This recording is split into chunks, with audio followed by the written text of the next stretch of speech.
We had been out late that evening, okay, into the early wee hours of the night, early morning.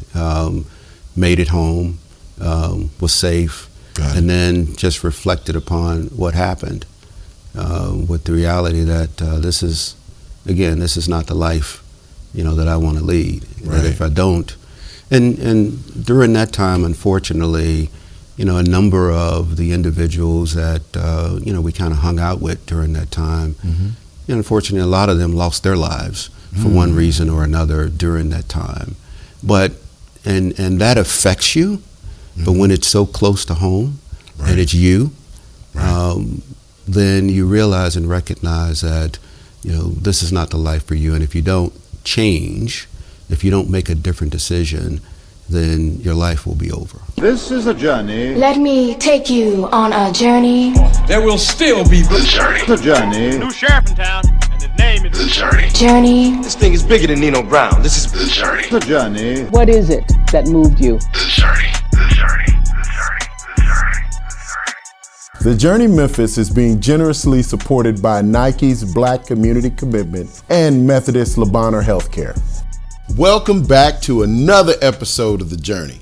I'm your host, Larry Robinson, and today we have a Memphis icon, a real, true, born and bred Memphis icon that you don't want to miss. But before we get to him, we got to get to our quote. The quote comes from the great Malcolm X, civil rights leader, and it goes a little something like this. Truth does not change, only our awareness of it. Once again, truth doesn't change, only our awareness of it. What does that mean? To me, it means that if I live in truth, whether it's recognized or not, at some point that truth will be recognized and the awareness of others will see that. So therefore, live in truth. Now today we have Brother Fred Towler, Memphis born and bred, father, grandfather, husband, and he's also an industry leader. A guy that has truly picked himself up the bootstraps, and with a lot of help and a lot of friends and family, he's become who he is today. So without further ado, Brother Fred Towler. Larry. How are you, sir? Thank you. Thanks for having me. Thanks for being here. Yeah. So tell me, Fred, go back to the early days. Oh. Tell me about the house when you were raised and the community and things like that. Sure. Well, I grew up in what used to be called the Claiborne Homes. Oh, really? Yeah. Okay. So I went to Booker T. Washington High School. Okay. Went to Alonzo Locke Elementary, Vance Junior High, which doesn't exist anymore. So spent a lot of my time in and around what we call the projects, Lemoyne Gardens, in that particular area. So it was government housing. It was, we had 2 bedrooms. Okay. And it was 5 of us. Oh, wow. And well, hold on, before don't unpack it, because we're going to unpack it in the second half. But who outside of your immediate, those in your household, had the biggest impact on young Fred Towler? Well, back then, Larry, and I think you might be able to identify with this as well, we had more of a community. Right. And so back then, you knew if you were caught doing something wrong, that the neighbor was going to spank you. Right. And when you got home, you were going to get another spanking. It was 2. So it really, when they say it takes a village, Mm-hmm. It takes a village, and it took a full community Okay. Around that. So those individuals had a significant impact on my life. Okay. Kept me on the straight and narrow. Give me one person that you can point to that you want to give a little couple flowers to. Miss Chambers. Okay. She lived right across the street. Oh, really? Yeah, she lived right across the street, and I couldn't get away with anything. That nosy neighbor.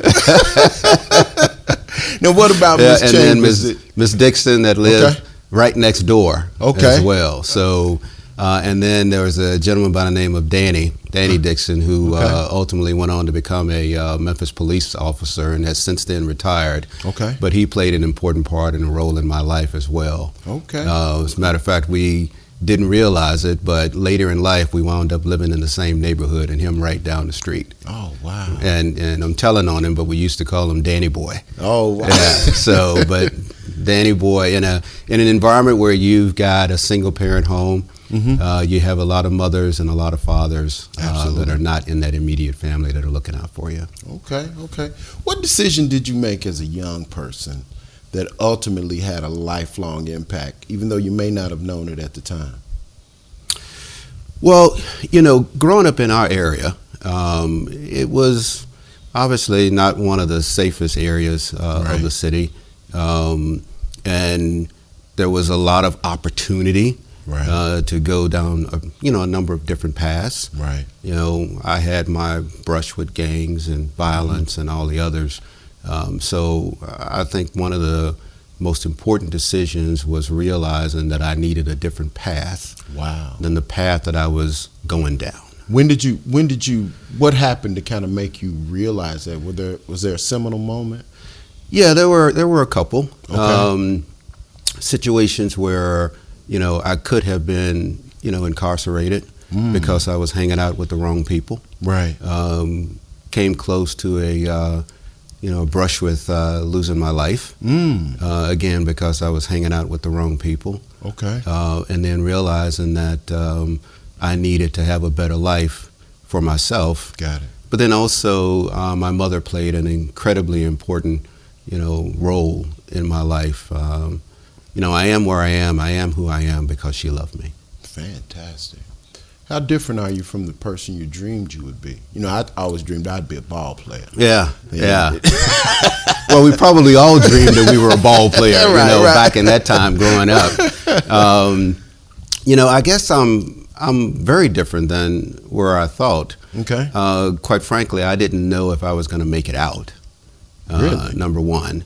Again, because of the environment and where I was and the individuals that I were associating with. Okay.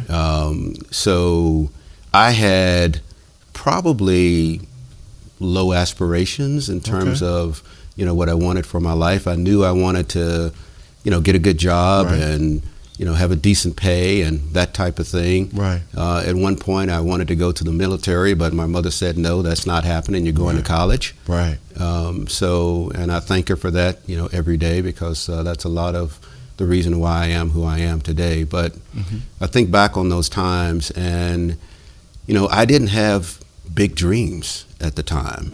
Really? Yeah, I didn't. I didn't have big dreams at the time. Now, you're talking to an individual who in high school was a student council president in high school.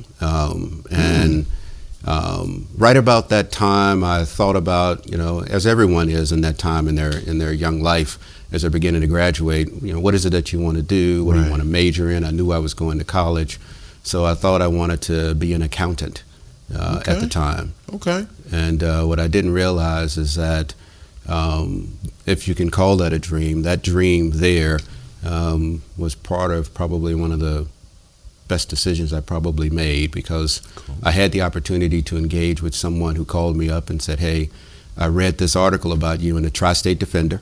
Said you wanted to be an accountant. Right. I own an accounting firm and I want you to come work with me. Wow. And those individuals happen to be Banks, Finley, White and Company, which is, a historic accounting firm. Oh, yeah. Black-owned, black-operated accounting firm here in the city. So. Wow. Yeah. Okay. When did you know you was going to be all right? Oh, in terms of being all right, I knew I was going to be all right when I graduated from high school. Okay. And was able to make it to college. Okay. I knew I was going to be all right when I got my first real job. Now, back in the day, what was your first real job? Well, the first real job was that internship. But, growing up in a single-parent home and being the oldest boy, there are things that you have to do to take care of the family. Right. That's part of your responsibility. And my mom worked 3 jobs to take care of us. Okay. And then part of our responsibility to do what we could do. So, I started out, I've been working since I've been 7 and 8 years old, doing something. Between throwing newspapers, bagging grocery. I shine shoes for a good part of my. I like to shine on your shoes, by the way. I meant to tell you about that. It's Magic Hands. Magic Hands. Vincent Guy. Still shine my shoes today. Okay. Yeah. Really? So, yeah. Okay. Yeah. So I shine shoes for, roughly about 3-4 years. Okay. From junior high through high school. Worked in a grocery store. Okay. In a butcher shop. Got Okay. some great experiences there. But my first real job again was an intern at Banksville and White and Company. Okay. You know, as an intern accountant. So Shoot, we want to shout out my man Stan Sawyer. yeah. Well, listen, last question of the segment.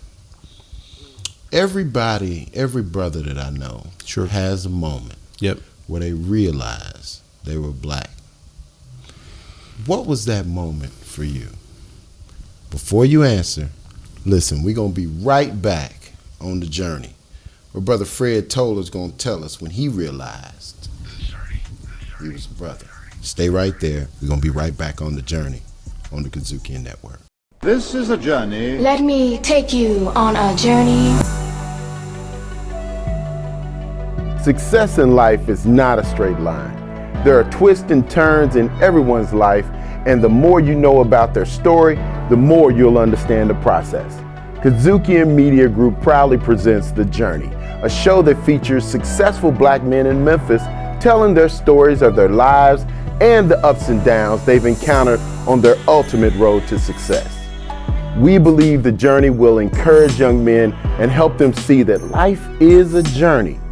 Watch The Journey, hosted by me, Larry Robinson. Brought to you by the Kazukian Media Group in partnership with the Delta Boulé.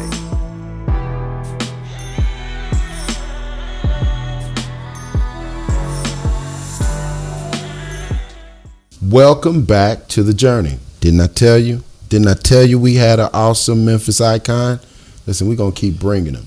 But before we're going to get back to Brother Fred, and the last thing I asked him was, when did he realize he was a brother?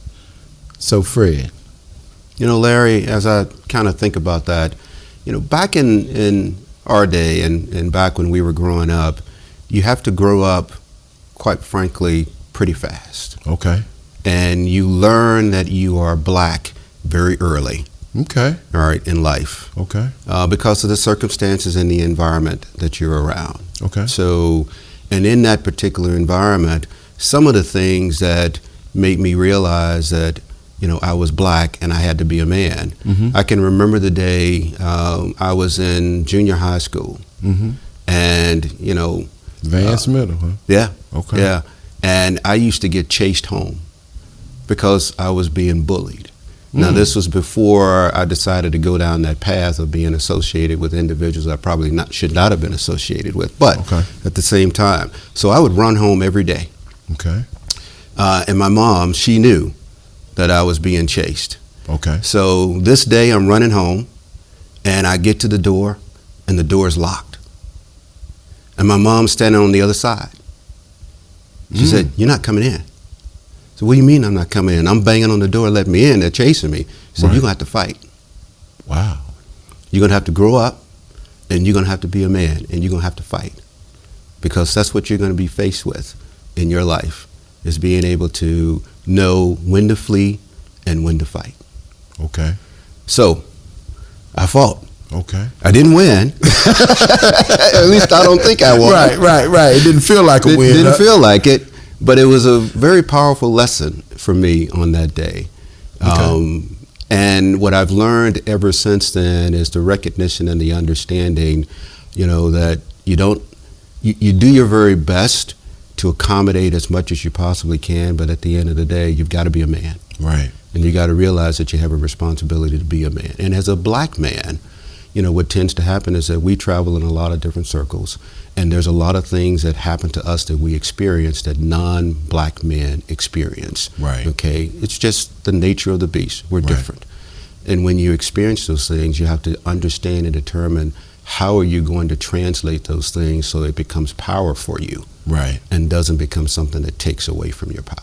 What's your superpower, Fred? My superpower? Wow. My faith, first of all. Okay. You know, I tell my wife every day, and she says, "How you doing today?" I said, "I'm doing great. Every day the Lord allows me to wake up is a good day."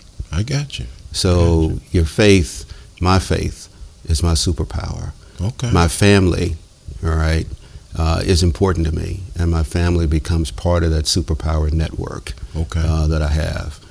The friends and the individuals that I associate myself with also become part of that superpower base. Okay. So but it starts with your faith, your belief in God, your belief in knowing and understanding that He has a plan for you. Right. It may not seem like it.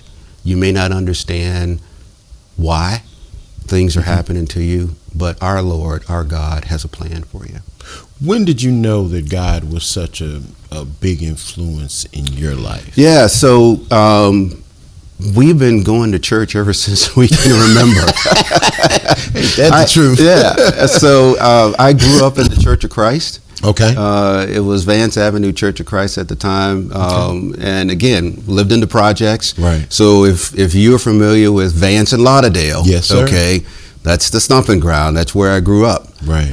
And the church was right there on Vance and Lauderdale. So we grew up in the church. We'd go to Sunday school. We had vacation Bible study. Bible school, yeah, baby. Yeah, all the other stuff that kind of came with that. So, and my mom as well, she really influenced how we thought about our faith and how we thought about the Lord and how we thought about things that we needed to make sure that we were grateful for, in our life. And that's continued to stay with us. Okay. So I've moved on from the Church of Christ, but I'm still, very much an avid churchgoer, and my wife and I really look to the Lord for a lot of our spiritual guidance. Fantastic. Yeah. You mentioned your mom. Let's go back. Yeah. Go back.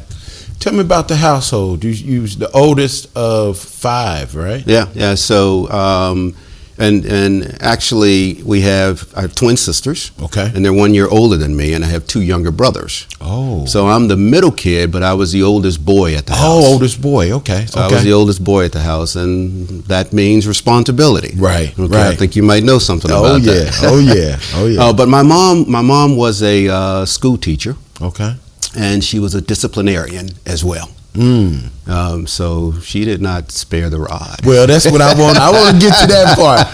When was the last time young Fred got that bottom warmed up? Well, this is a story that I often tell people. Okay. I was 16 years old, and let me paint this picture for 16? you. 16? Yeah. Well, let me paint this picture for you and my mom. And again, some of you might identify this, but my mom, she wasn't a heavy-set woman, but she was a stocky woman. Okay.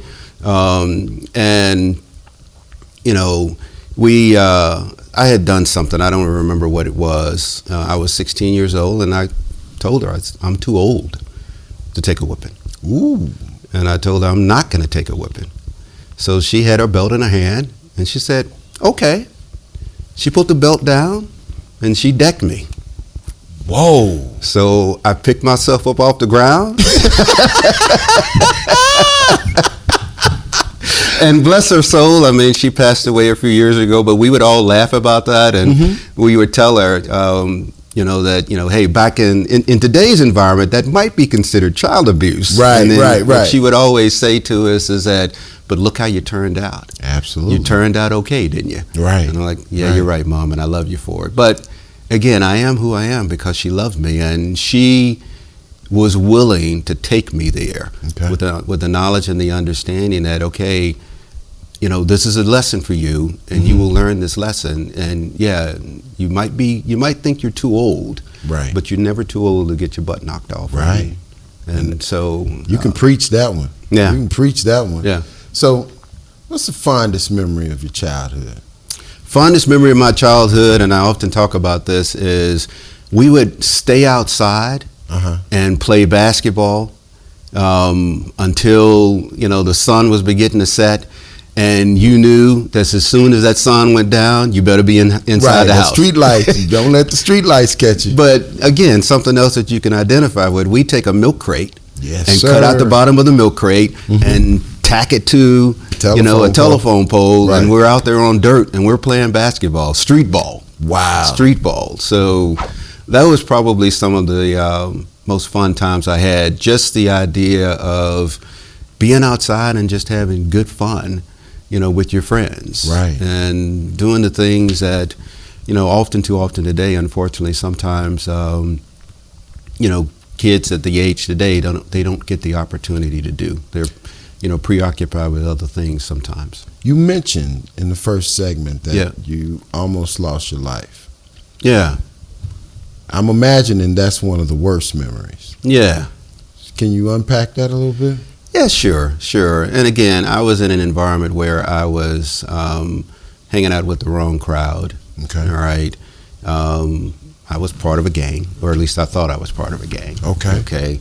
And, it was a time where we had gotten ourselves into a situation and some altercations and a conflict with another rival gang. Right.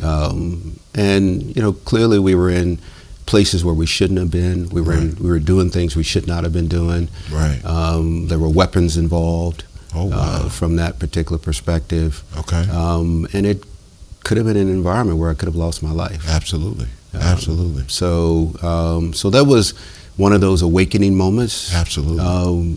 When you get that close to something that you realize, you could lose your life, Okay. or you could cause others to lose their lives. Yeah. It's a turning point. It's Absolutely. a point of reality. Is this the path that you want to go down? Is this the life that you want for yourself? Do you remember the day you made that decision? Oh yeah. What was that day like when you said, I can't do this?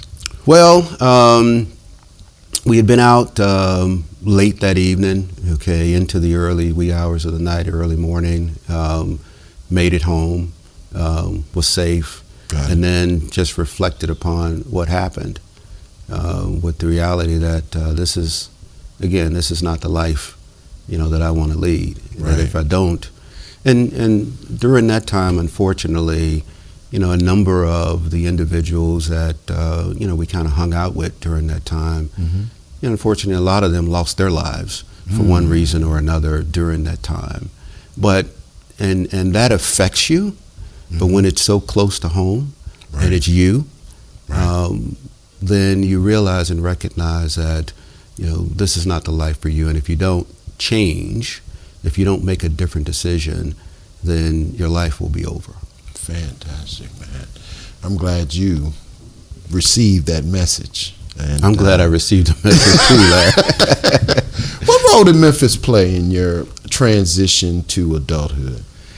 Oh, the role that Memphis has played has been awfully significant. I mean, I'm a native Memphian. I've had the opportunity to live in different places all over the country and had the opportunity to, to visit and travel all over the world. Okay. But Memphis is home. Right. And there was one time when I left Memphis where I didn't think I was ever coming back. I'm not sure I wanted to come back to Memphis. Okay. But for our company, all roads lead back to Memphis, and I came back to Memphis, and I tell you, I was pleasantly pleased. But, I grew up in the 26 area code. Right. All right. So, first of all, that tells One you of the something. poorest zip codes in the country. That's right. So I grew up in 26, went to Booker T. Washington High School, had a significant impact on my life. The teachers had a significant impact on me as well, helping me to straighten up.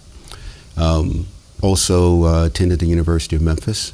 Right. Had an opportunity to really get a great education Right. at the University of Memphis, and I'm so proud of our university today. Oh, It is yeah. on a global stage, delivering beyond all expectations. Oh, yeah. So had the opportunity to get engaged with a group of really friends, great friends. I'm a member of Phi Beta Sigma fraternity, which is a network of individuals that the fraternity created the opportunity, but it's lifelong friendships Right. that have occurred as a result of that. And then, my work experience between working for, what is now First Horizon Bank, and then, my 36-year career history with International Paper. But I've had the opportunity to reinvest or to invest in the community. And that has had a really significant impact on my life as well. The opportunity to give back. Right. I was, years ago, International Paper was working with Junior Achievement. And you remember Junior Achievement, yeah. you go into the Oh, classroom. yeah. So I had the opportunity to go back to Booker T. Washington. Okay. And talk about economics and talk about my career. Right. And then I was in our Towers building at the office in the bathroom, and there was this young man in there, and he said, "Hey, you're Mr. Towler, aren't you?" And I said, "Yeah." He said, "You came to my Booker T. Washington, my high school class, and you talked to our class about economics and finance, and because of you, I decided to, major in finance, and I've got a job, and I'm doing this, and I'm doing that." And wow. The impact of that, Larry, is touch one. Right. You don't have to touch many. Right. Just touch one. If you can touch one, and you can invest in that one, the payback is incredible. You went from almost taking lives to giving life. Well, that's amazing. That's amazing. Let's talk about your career a little bit. Yep. You said you've been around the world. Yeah. If it wasn't for Memphis, where would you live? Oh, geez. I don't know. I love Memphis, so we're gonna leave it there. If it wasn't Memphis, where would I live? I've had the opportunity to visit some incredible places. Well, let's do that. Let's say that. What are some of the favorite places you've been? Okay. All right. Good. I've been to Japan and the outskirts of Tokyo. I've been to China. I've been to Vietnam. Okay. I've been to India. I've been to Brazil, South America, Brussels, Croatia. So I've traveled quite a bit. I would tell you this, the one thing that I think is really important about all of that is that you get the opportunity to realize how fortunate we are. Right. What we have in the U.S. versus what some other, and you've done the same thing. Yes. Every time I get back to the U.S. and I put my feet on U.S. soil, and I'm like, I am happy to be home. You go to places like India. You see real poverty. Yeah, and you see the poverty, and you see the lifestyle. It's something that, again, it awakens you. Right. With, quite frankly, how good your life is. But with that, you got to have a level of humility that comes with that, a level of understanding that, everybody is blessed. We're all blessed in different kind of ways. Right. From that perspective. So. All right, let's go. You got young Fred Towler. Yep. Saturday morning, got the big bowl of cereal. Yeah. Watching cartoons Saturday morning. Cornflakes. Government cornflakes. I just want to make sure you're clear about that. Now Fred Towler walks through the door. Yep. What would today's Fred Towler tell young Fred Towler? I think what today's Fred Towler would tell young Fred Towler is you will have the opportunity to experience a lot in your life. Don't allow those experiences to be derailers, but how do you find strength in those experiences? Because there's strength to find in every experience that you have. Right. I would tell young Fred Towler to figure out how you can surround yourselves with individuals that give you energy. We live in a social media environment today, and we've got this lexicon of influencers. Right. So how do you surround yourself with influencers who are positive influencers on your life? Right. I think that's what I would tell, Fred Towler. And make sure you pay attention to your mom. There you go. Do what she tells you to do. So. Now, there's many young boys, young ladies, Yep. Are watching this. Yeah. They're seeing you. They're introduced to Fred Towler for the first time. Leave them with a Towlerism that they can hold with them from this moment. And if you would, talk directly to them right there. I guess what I would say is that have hope. Know that you're put on this earth for a purpose, and that purpose is one that our Lord has given for you. It may not be as obvious today as you might want it to be, but have hope and have faith, and surround yourself with individuals who, again, can give you positive energy, not take away from your energy. That's what I would say. Fantastic. Listen, I told you. You just got to believe me. We're going to keep bringing these Memphis icons directly to you. Listen, I'm Larry Robinson. For our guest, Mr. Fred Towler. Thank you, Larry. Thank you. Appreciate it. Listen, this is the journey. Keep coming back, because we will. Take care. Thank you to our partners at Nike's Black Community Commitment and Methodist Labanner Healthcare. To hear more incredible stories like this, be sure to download the Kazukian app from the App Store or Google Play, or check out the Journey Memphis podcast on all your major podcast providers. Also, check us out on the Kazukian Network.